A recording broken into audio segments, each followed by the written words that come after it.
একটু একটু করে যত বড় হচ্ছি তত যেন ছোটোবেলাটাকে ভীষণভাবে মিস করছি।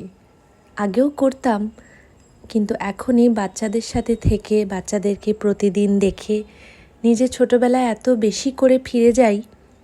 আজকে স্কুলে গণেশ চতুর্থী উপলক্ষে সবাই ক্লে দিয়ে গণেশ বানাচ্ছে। কতই বা বয়স ওদের, ছোট্ট ছোট্ট বাচ্চারা কি সুন্দর নিজে হাতে ক্লে দিয়ে, স্কেচ পেন দিয়ে, কালার দিয়ে কত সুন্দর সুন্দর গণেশ বানাচ্ছে, নিজে দেখেই অবাক হয়ে যাচ্ছি। আমাদের ছোটোবেলায় কর্মশিক্ষা বলতো এটাকে। বিভিন্ন রকমের জিনিস আমরা বানাতাম, যেমন চটের ব্যাগ, সোয়েটার, মাফলার, আরও অন্য কিছু। তখনকার সময় এত সুন্দর সুন্দর ক্লে মডেল দিয়ে জিনিস করার অপশান ছিল না।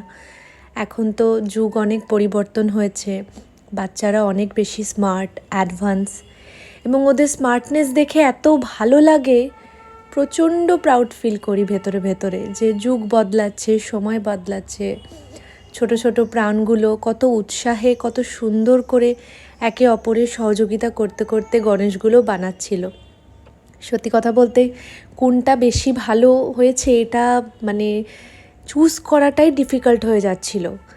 আমাদের এই স্কুলে বিভিন্ন রকমের প্রতিযোগিতা হয়, বিভিন্ন ইভেন্টে, যে কারণে আমার স্কুলটাকে প্রচণ্ড ভালো লাগে। হয়তো অন্যান্য স্কুলেও হয়, আমি খুব একটা সেই বিষয়ে জানি না, কিন্তু এই স্কুলে এমন কিছু ইভেন্ট নেই যেটা পালন করা হয় না। এবং প্রিন্সিপাল ম্যামকে সবচেয়ে বেশি ভালো লাগে এই একটা কারণে যে উনি সমস্ত কিছু বাচ্চাদের দিয়ে করাতে পছন্দ করেন।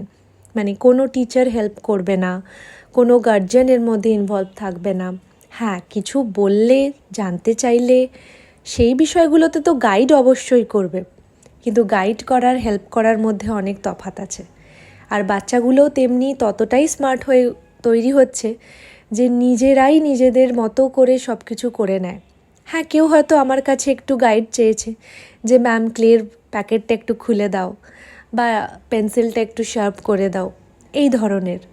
বাট আদার্স, মাই গড, সত্যি আমি অবাক হয়ে আজকে পুরো ক্লাসে দেখছিলাম যে ওরা কিভাবে কি করছে। না, ওদের মতো বয়সে আমরা পারতাম না। আমরা বড়দের পুরোপুরি হেল্পটা কিন্তু নিতাম। তবে ওই যে বললাম, যুগ বদলেছে, সময় বদলেছে, আর বাচ্চাদের সাথে সকাল থেকে বিকেল অবধি থাকতে থাকতে মনের ভেতরটাও এত মসৃণ হয়ে যাচ্ছে, এত সুন্দর কোমল হয়ে যাচ্ছে দিনের পর দিন। নিজের পরিবর্তন যেন নিজেই অনুভব করছি। আগামীকাল গণেশ চতুর্থী, সবাইকে জানাই গণেশ চতুর্থীর অনেক শুভেচ্ছা।